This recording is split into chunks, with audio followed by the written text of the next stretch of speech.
Hello everybody, it's the same guy with different names, but what we're looking at here is my SCX10 III transmission open, as I had to replace the gears that had the ratio right for the portals because we are now using straight axles. So the problem is really that there was no problem whatsoever until I put everything back and I noticed that the transmission was kind of clicking. Now, it wasn't that bad, but it had kind of a distinctive click click sound. And so I was told by the good people at rccrawler.com that these comes from the fact that one of the gears, the smallest one, is put backwards. It works regardless, but it has a little bit more slack on one side and it makes the gear click against the retaining pin. Okay, so I've marked what I have with a sort of like a permanent marker, the one you use for making, signing, like marking holes before making them, drilling them.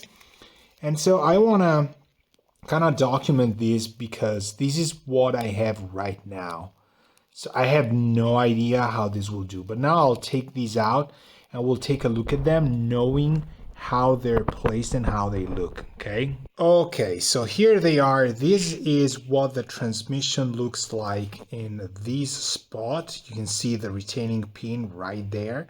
Obviously, the camera is not really going to focus that well, but we're gonna try and do what? Maybe, I don't know. Well, it's gonna try and focus anyway, so.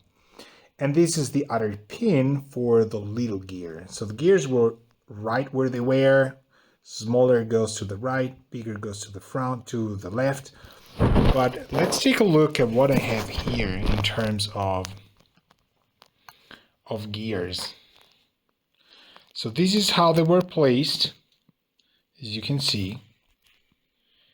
And I'm not going to flip them around. Supposedly this guy is wrong. It looks completely identical to me. What do you think? They say one of the sides has less slack. It looks identical to me. Now let's take a look at this one. This was the way it was facing right before. Let's take a look at the big one. This one does have another slot and it looks identical. So are we gonna flip both of them? Actually, is this a little bit thicker? Ooh, look at that. This looks smaller. No, it's just dirtier, one side. So I'm going to flip both of them. This really looks the same. So probably Axial updated their gears. I'm gonna flip both of them for whatever reason. And I'm gonna put it back and I'm probably gonna get clicking anyway.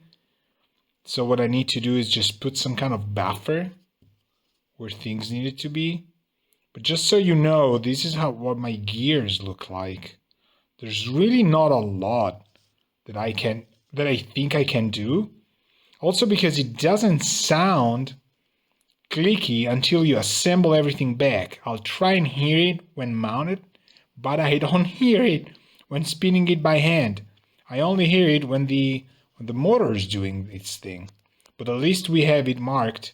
So this is how they were before. And I probably might swap both of them. I hope the marker somehow stays there. It's kind of hard to see. But these two, look one-to-one identical. And I guarantee you it's axial genuine parts.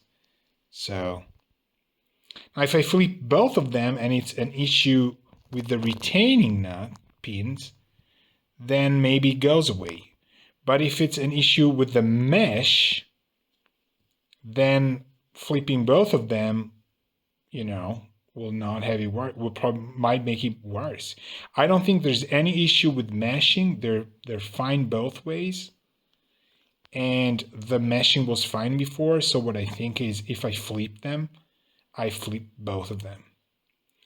But this is it. Let me know what you think. This is going to be part 1 of the investigation for the clicky SCX10 III transmission. There's really nothing interesting to see, but I thought somebody could, make use of this. So just so you know, these are my gears. They look identical on both sides. Let me know what you think.